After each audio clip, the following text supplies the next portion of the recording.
Yun po mga idol lang. Ang dami pong kalaban dito. Nasa unahan lang namin.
Pada pa.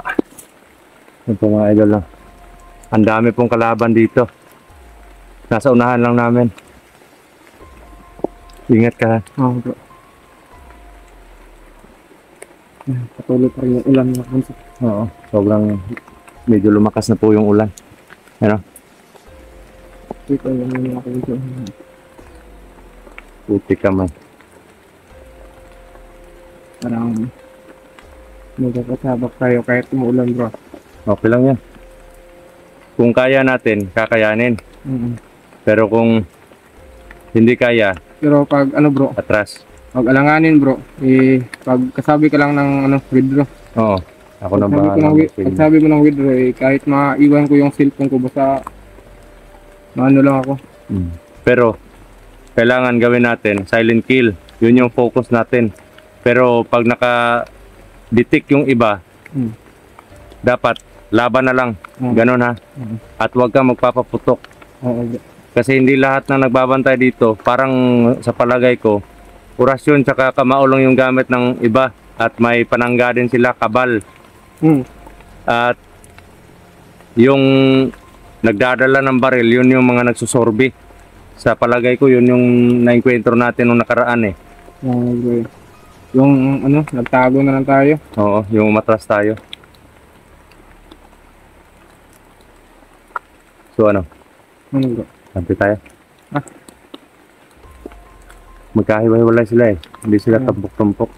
So ano na lang, Tignan muna natin yung choreography nila, kung anong klase yung choreo nila. Kung hiwa-hiwalay sila, kung kaya natin silent kill natin. Pero wag lang kumpiyansa ha. oo. Dapat di makatunog yung iba. Pero kung matunugan man tayo, atras tsaka lalaban, atras na naman. Ganon yung gagawin para hindi tayo maano. Huwag ka magpahawak sa kanila. Ha? Mag-iingat ka palagi. So tara.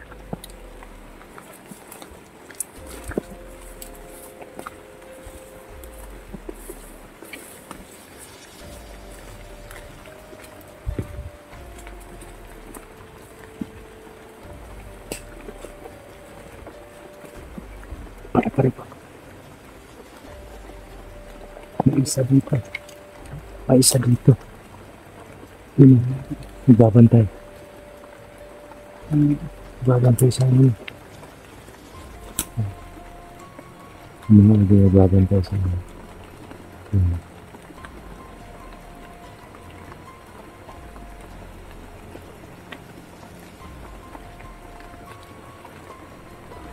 Parang may isa pa doon sa unahan, no? Oo. Parang nakalat sila. Nakalat. Kaya, ano natin to? Tsempohan natin. Masasilent kill natin sila, iisa-isahin natin. Ha? Tignan natin doon banda. Gapang lang, gapang. Yoko lang, yoko.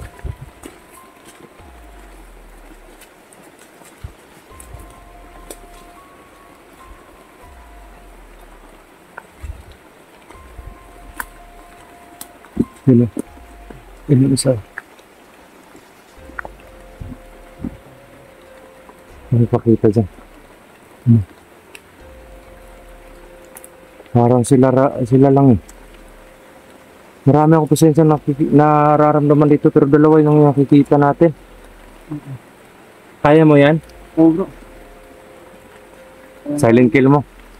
Ha? Ingat ka. Ha? Kailangan matapos natin to.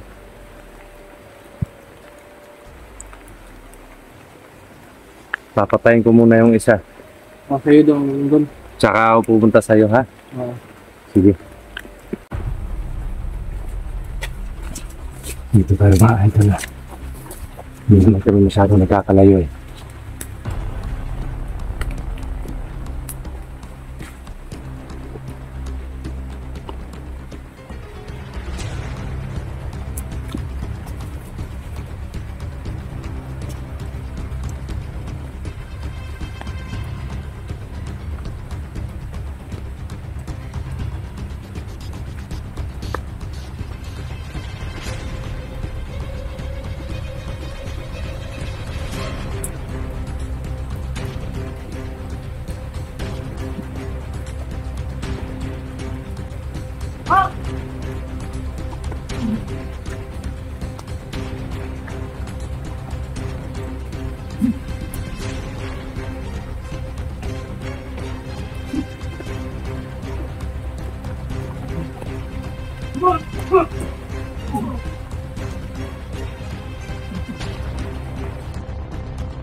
Grabe. Bunso, dalawa din dyan? Ay putik kamay. Biglang. Biglang dumating yung isa bro. Wah. Patay na yan? Oo bro. Ha? Oo. Grabe. Doon tayo. Grabe mga idol. Biglang sumusulpot yung mga kalaban eh. Nakatago siguro sila kanila. Yung iba, yung isa bro sa akin bro eh. Biglang sumulpot. Sa akin, hinahayaan niya lang akong bugbugin siya. Akala siguro niya hindi siya matatablan. Hanggang sa ginamitan ko na siya ng orasyon na malakas. Kaya nanghina siya. Minsan lang siya sumusuntok at sumisipa sa akin eh. Kabal. Kabal yung kapangyarihan niya. Okay ka lang? Oo bro. Ha? Napuruhan na ako dito sa ano to yan. Na pag sa tuhod niya. Bigla siyang tumalon ba? Natamaan ka? Dito lang. Okay ka lang? Pero okay naman bro. Nako. Pasensya ka na, natagalan ako doon kanina eh. Di kanina, habang sinilent kill ko ng isa, biglang sumulpot. Yung sa akin, nakita niya ako. Pero napatay ko na yung isa. Binastro ko siya tapos binalian ng leg. Yun nga lang, nakita ko nung isa. Nakatago lang pala sa may kahoy. Kala ko malayo lang siya. Grabe, sobrang lakas na pa ng ulan. Sumabay din ang ulan sa eksena, no? Oo. Okay ka lang? Wala bang masakit sa'yo? Dito lang sa ano bro, sa bandang tiyan. Pero okay ka lang? Okay lang naman. Hindi mo hinahabol yung hininga mo? Hindi naman bro. Okay. So yun mga idol, grabe.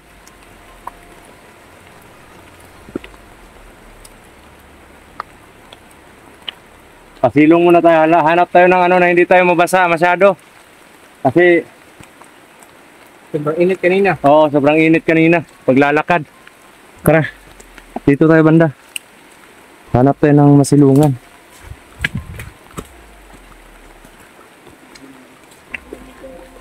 Yung mga idol, hanap kami ng masilungan kasi dito bunso sa Manyog. Dito. Yan. Yan mga idol. Dito kami.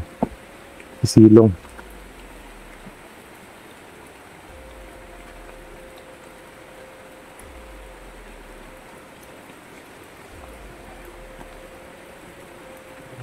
Paputukan ko na sana yung isa eh. Kaya nga bro, yung sa akin din bro. Kaso baka ma-ring tayo ng iba. Oo, kaya isinuksok ko na lang sa likod ko yung baril tapos nang nakikipaglaban ako sa kanya, nalaglag pa yung baril ko.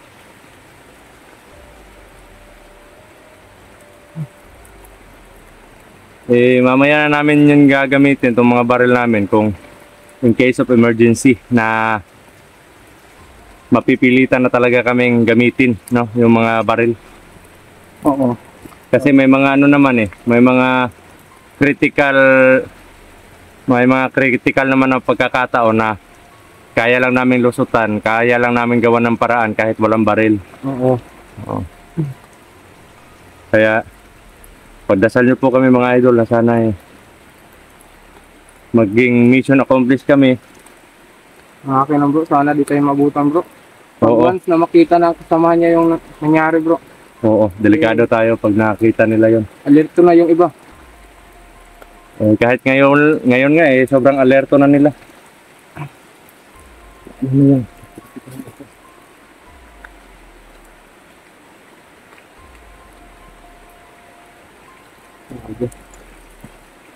Sobrang lakas po ng ulan dito mga idol.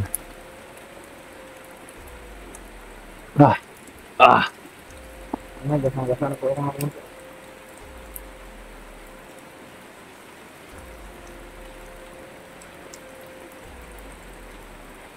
Grabe, Doy.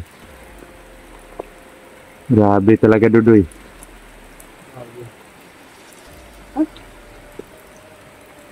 Kala ko marami yung papunta sa akin. Oo nga eh.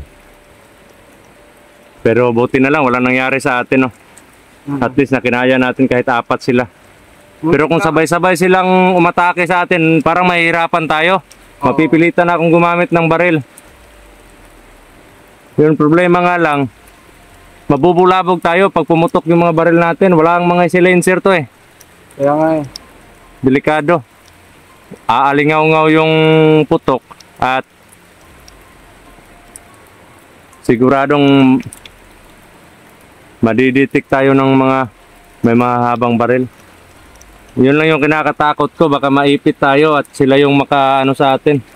Unahan tayo ba? Oo, kailangan talaga na linisan muna natin yung bawat sulok dito bago tayo, habang pumoproceed tayo doon, yung ginagawa naman natin, nililinisan natin yung bawat sulok ng lugar na to para in case of emergency na kailangan nating umatras, wala na sa gabal sa pag-atras Tuloy na yung natin. ano natin. Oo. Kasi malinis na eh. Wala nang ano. Kasi tulad, kunwari, pupunta tayo doon directly doon sa mga kampo nila para ma-search natin yung area kung andun ba yung mga bata or andun ba si Apo Medallion, ganito ganyan. Tapos hindi natin na-clear yung area dito, papasok. So pag nabulabog tayo doon, pag magsisitakbuhan na tayo or hanap tayo ng paraan para makalabas, mahihirapan tayo. Kasi marami pang mga kalaban, di pa natin na-clear eh. Yan yung problema na kailangan muna na step by step yung gagawin natin.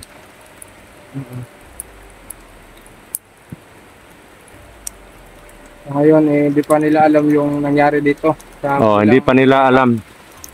Katulad ngayon, hindi sila magsusurvey kasi ulan eh. Sigurado, nakaano lang yun, nakatago lang yun sa mga sulok-sulok. Yung gagawin natin, bawat presensya ay pupuntahan natin. Huwag lang tayo magkumpiyansa kasi baka may mga sniper sa marami pa naman puno dito. Saka yung iba eh, tinatago nila yung presensya nila. Ito yung gagawin din natin, Bunso. Kung hindi talaga kaya na makapunta tayo dun sa kubo dahil sa dami ng mga nagbabantay, kung mahirapan tayo makabante dun at maubusan tayo ng pagkain kasi 2 biskwit lang yung ano natin dala. Tama po yun. Kung maubusan talaga tayo ng pagkain at mahirapan tayo, eh uwi muna tayo. Ganun lang, huwag natin pilitin. Kasi para ma-upload din natin yung mga video na ano nasa atin, para kasi naghahanap din ng update yung mga taong sumusuporta sa atin eh, yung mga nagdarasal para sa kaligtasan natin. Kasi alam naman natin na nag-aano din sila sa atin, nag-aalala din. Kaya pipilitin natin or gagawa natin ng paraan para safety tayo palagi.